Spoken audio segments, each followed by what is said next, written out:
All right, we're back here on A Cup of Joe on this wonderful Wednesday morning, and we're moving into, of course, our marquee segment, which we call Share a Cup, and of course, every morning I share a cup with someone special. This morning, no different. Very special lady, little lady, with a big punch. It's a sporting personality this morning, and it's someone that I've also covered for the majority of my career, and as well as her career. I've literally seen her grow up before my eyes. She just told me her age, I couldn't believe it. Ria Ramnarine, former world female boxing champion, is in the house this morning, and I want to say a very good morning to Ria. Good morning, Joel. It's been a long time. It's been a long time. You almost disappeared from the spotlight suddenly.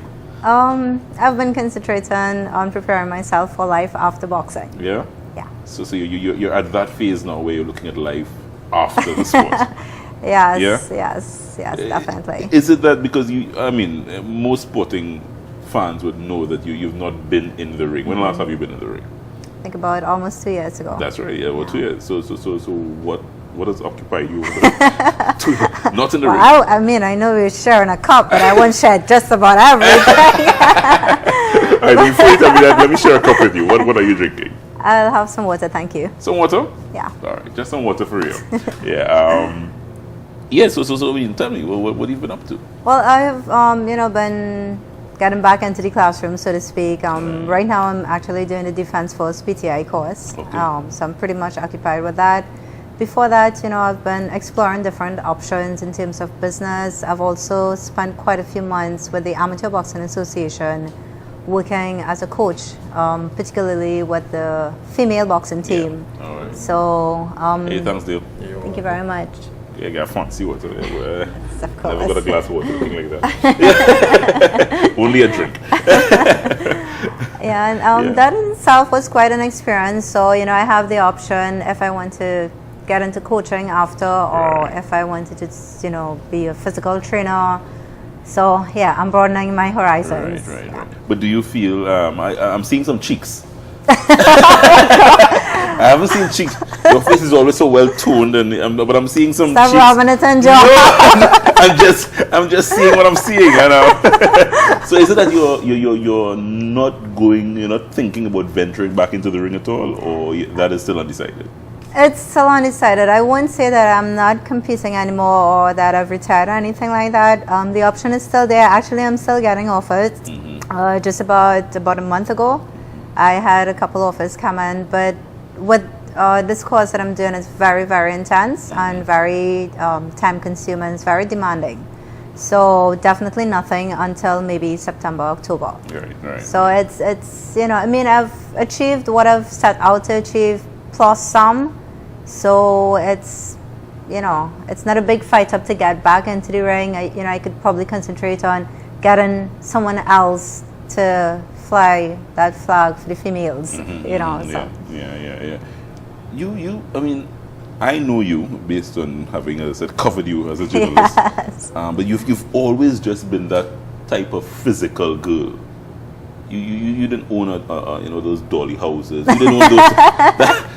that wasn't in your play cabinet. You had dollies. There's dollies, right?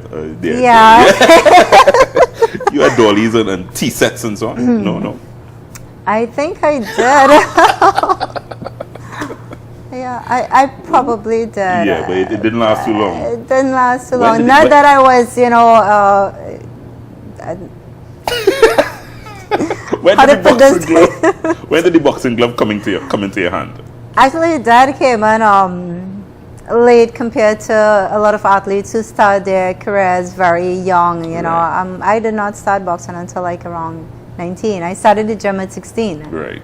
So the boxing gloves just needed an owner. Right. So I happened to be that owner. So it was in your late teens that you developed. So you did have a couple tea sets and dolly houses and so on.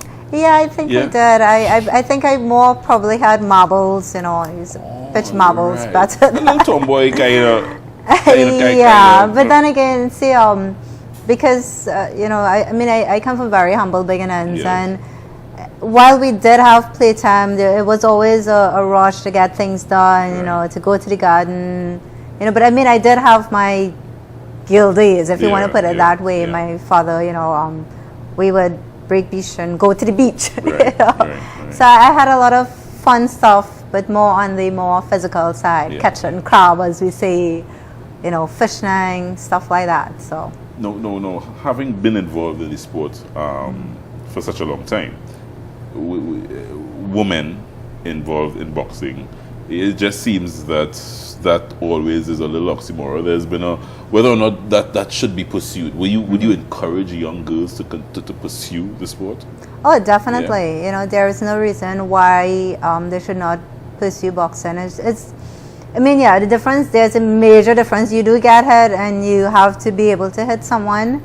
But other than that, it carries a lot of the other aspects of most sports. You know, the discipline that comes with it, you know, that self-motivation and everything. It builds you, it develops you, just like any other sport would. So the good thing about boxing too is that, you know, you probably get accosted on the street or something, you could have a better chance of defending yourself, you know, knowing how to hit the person properly. I mean, seriously speaking. So there are advantages actually for, you know, women and girls getting into contact sports. And what about the women and girls that would tell you that it's violent?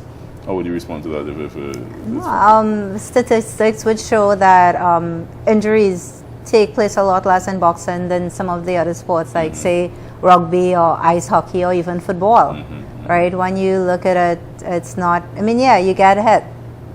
As I said, you know, you would feel some pain, but then it goes away. Usually. You know what I'm saying? Yeah, after a little while, you know, after you smart from it a little bit and you ring and twist, you know, but it goes away. But the thing about it is, people, because of, you know, tradition and everything, especially for women being the fairer sex, okay, you're not supposed to be involved in a violent sport, but boxing is not violent. Boxing is, now I might be biased, well, obviously. You know, but practicing boxing, it's very dynamic.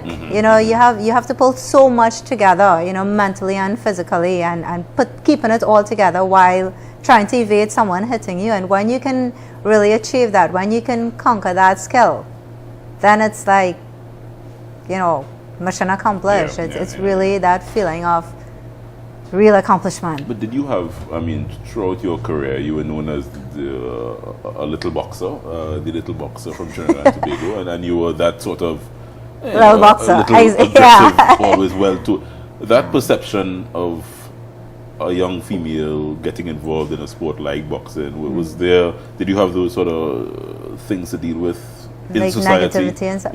Well, at first, when I started, you know, I would say people around me, people who would, you know, probably acknowledge me on the streets, they thought I was just like playing boxing. Right. And I didn't know how to explain to them because I myself was still new in the sport. But I think as I grew into it, my fans and then people generally, not all of them, but the public grew into accepting that, okay, you know, females can box too. And they can fly the flag very high as well. So they became more open to the idea and more accepting. So to be honest, I did not face much negativity per se. You know, I would get more like, but you're so small, how you just take lash? You could hit somebody. You know? So that was more of it. My size was more, I think, the factor rather than being a female in the sport. Missing it? Definitely. Missing the adrenaline rush. So I don't get to the gym except maybe on a Friday because as I said, that's why the cheeks come out. The cheeks. Joel, I will see you next 2 months, okay, and you will ask where did the cheeks go, okay? You're going back to the gym? Yes. Yes? If I didn't have incentive before, I do now. It was such a pleasure speaking with you. And as I said, I've covered you, I've seen you throughout your career, and now, as I said, you're looking at life after boxing. Definitely. And I look forward to see what that holds for you, and wishing you all the best here. Thank you very much, Joel. Ria Ramnarine, former female boxing champion here in Trinidad and Tobago, as she looks ahead to life after the sport. Always something that can be very, very tricky for most athletes. This is A Cup of Joe. We're coming right back.